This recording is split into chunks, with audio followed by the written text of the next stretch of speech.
Morning, Dr. David Lee Sheng Tin. You got the name correct? I did. And I'm really happy to be able to share a little bit today about Transcendental meditation, which you call TM for short. Right.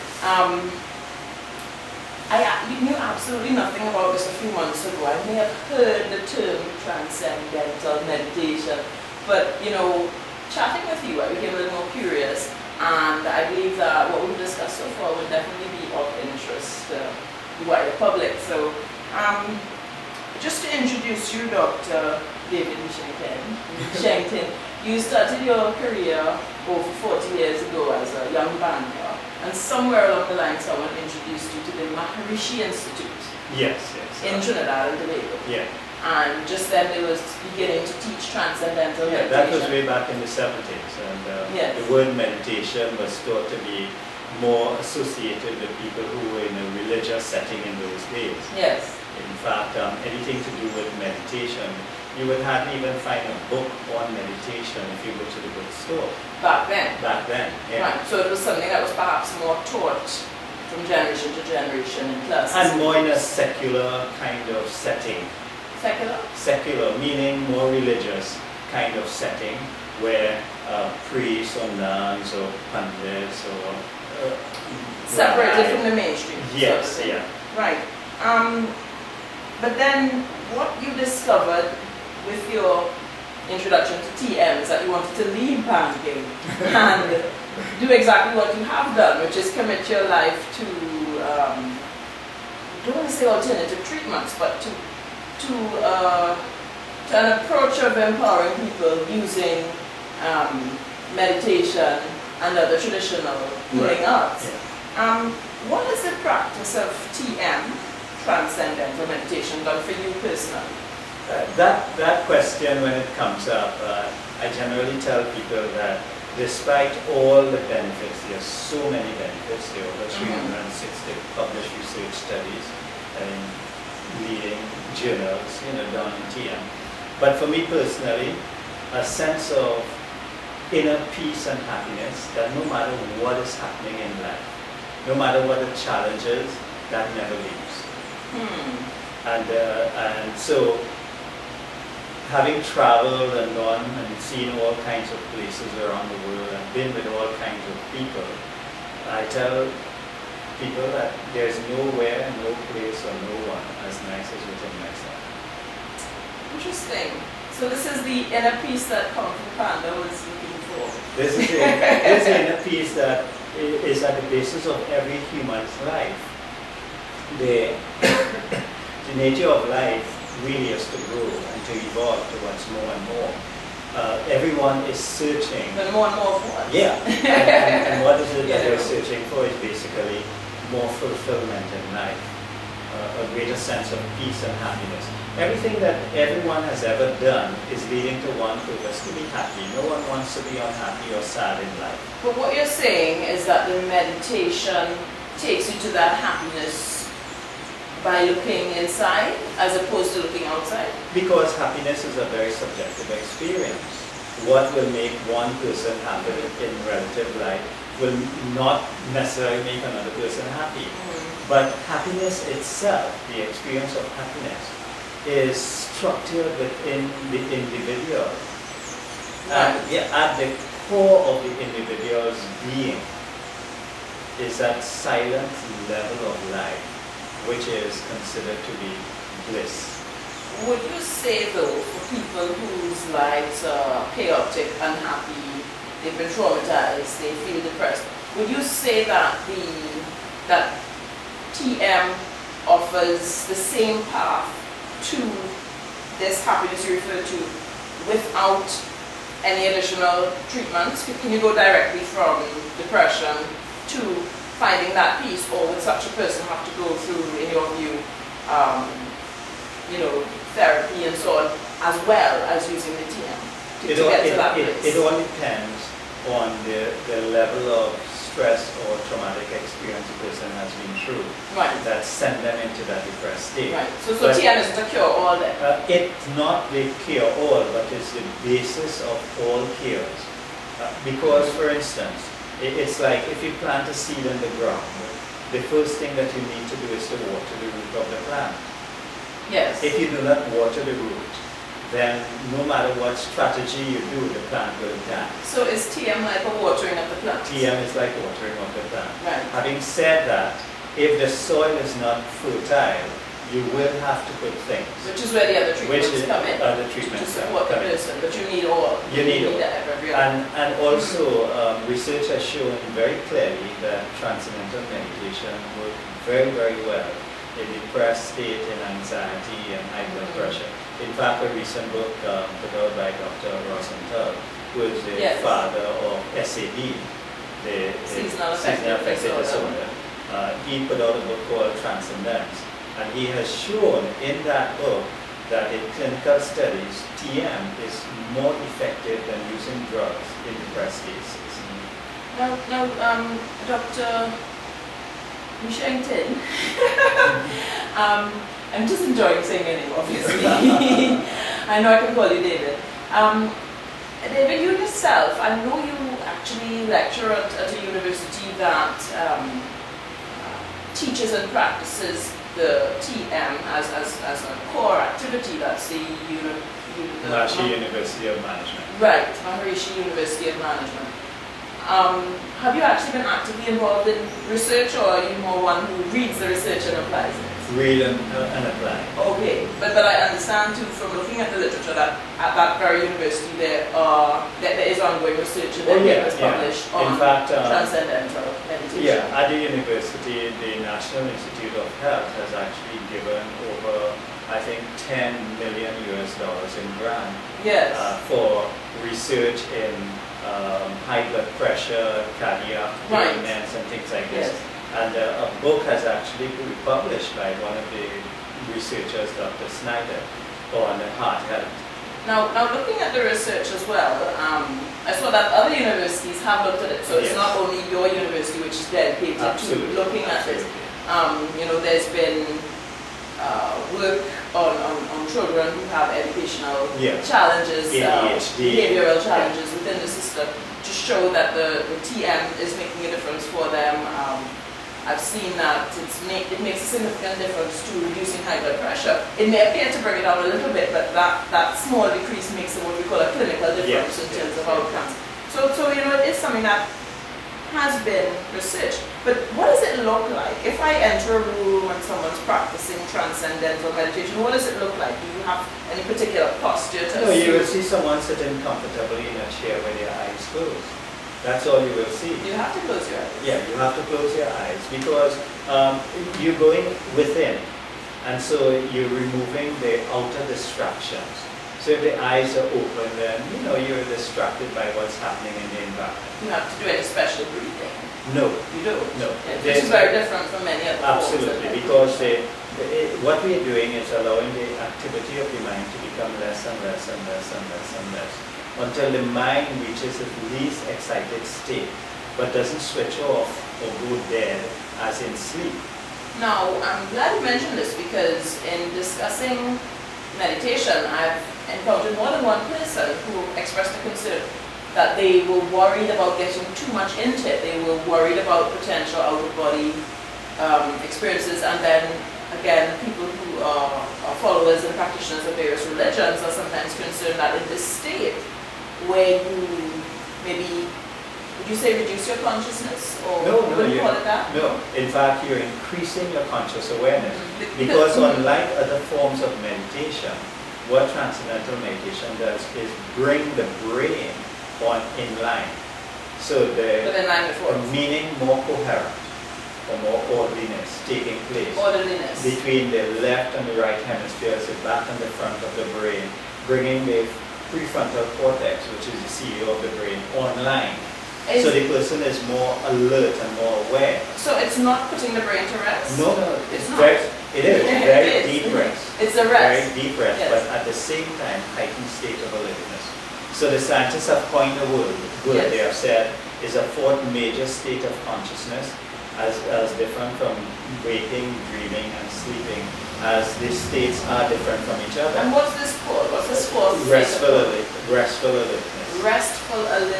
Restful alertness. which is seen like two diametrically opposed things that's happening to the brain, Yes. but is natural to the brain as waking, dreaming, and sleeping.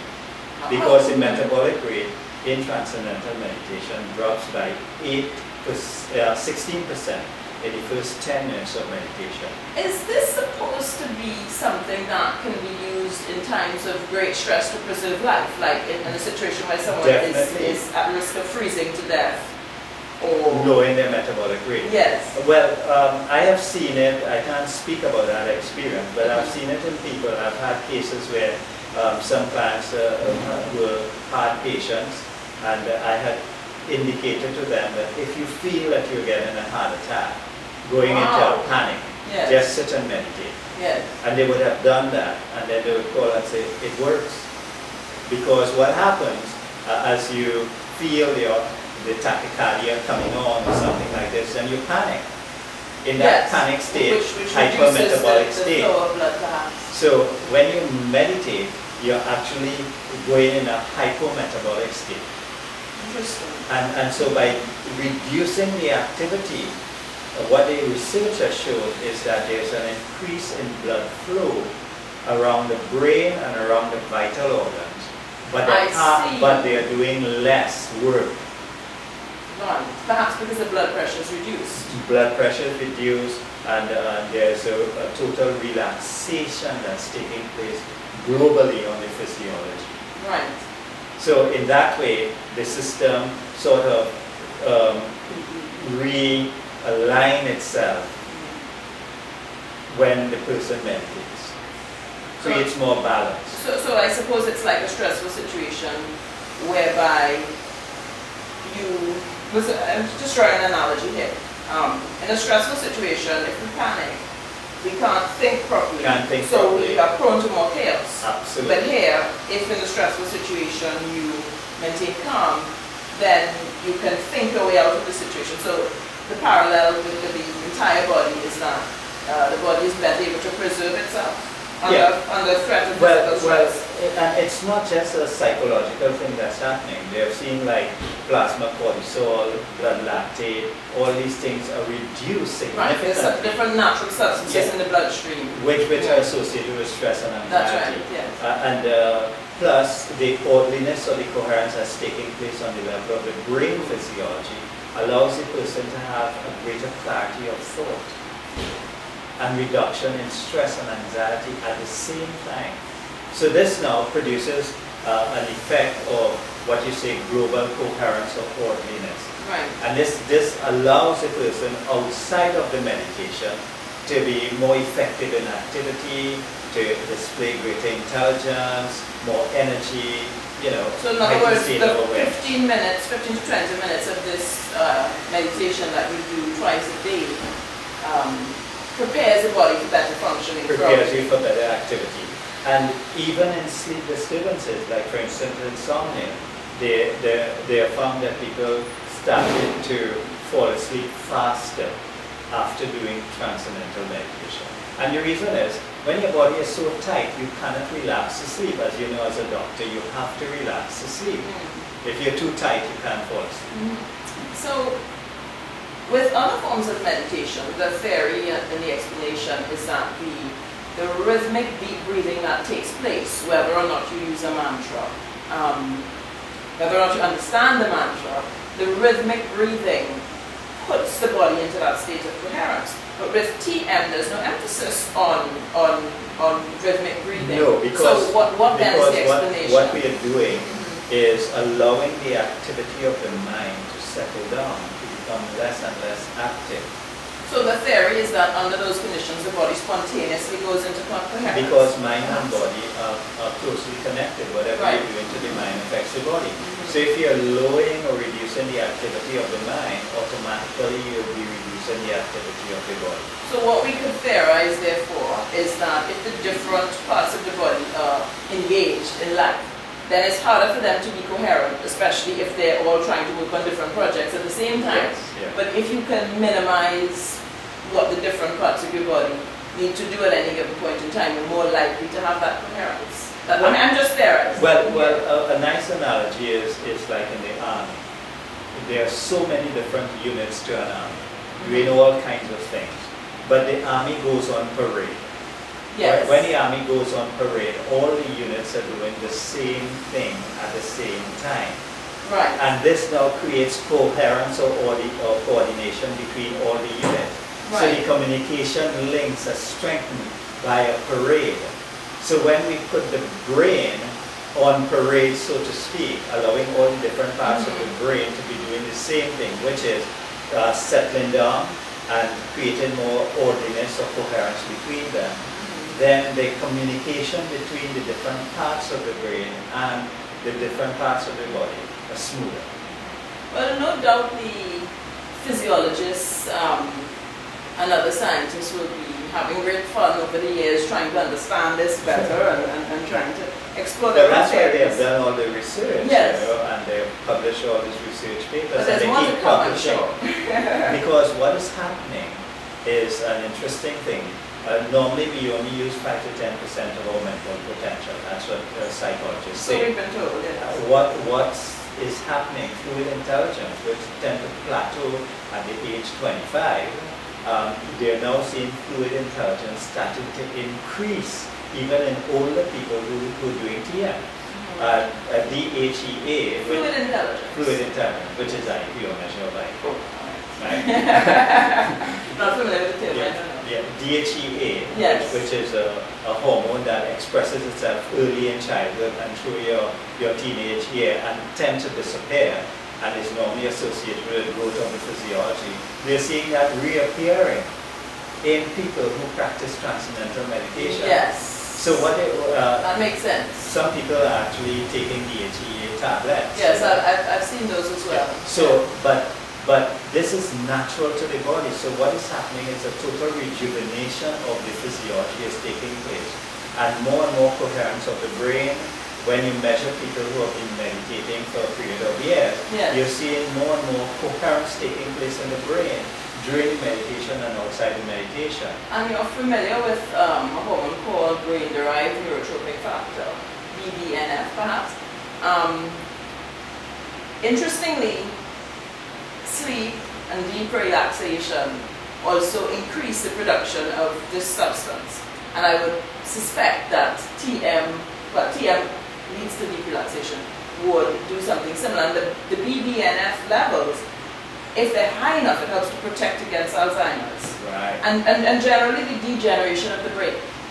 Because BDNF is described as brain fertilizer. So it could be that because of the chaos of modern living, we are hampering some of the body's natural potential release, natural intelligence. Very nice way to put it. Absolutely. Yes. And in fact, like for instance, endorphin, which generally is associated with pleasurable feeling. Yeah. You see that the system being flooded with that during the process of meditation. Right. This gives rise to this feeling of a sense of balance. One of the things that's interesting is that when we're under stress, you have a cascade of certain types of reactions. But when you enter deep relaxation, the cascade of reactions that follow has the opposite effect on the body. So in other words, the more stressful your life is, the more important it is to engage in whatever form of deep relaxation is going to work for you, because you need to restore that balance. But TM is not just relaxation. Yes. See, there are lots of meditation techniques that produce relaxation in the physiology. What distinguishes TM from all of them is what happens to the brain. As opposed to what happens to the heart or the muscles. On the relaxation level. In fact, even on the relaxation level, there is a study that has been done which shows that TM is at least twice as effective as all other forms of meditation, including the placebo effect. Right. In terms of state and trait anxiety. State and trait anxiety. Anxiety, which deals with anxiety that you're normally prone to, or anxiety that you're having on a moment-to-moment basis. So like for instance, trait anxiety is like someone who has a phobia of heights. Okay. That would be considered a trait or perhaps anxiety. a personality tendency. Some people are more prone to be anxious or as opposed to state anxiety, where the person right at this moment is anxious but I see day. the difference. Yes, yes. So there are tests done on this, and this test, how the central autonomic nervous system respond to stimuli in the environment. And what they have seen with the transcendental meditation, that there's a faster recovery from people under stressful stimuli. I understand. Than all other forms of meditation. So you're in the workplace and you're experiencing the same stressor as your colleague next door, but your body responds to it differently. So therefore there's less stress on the body.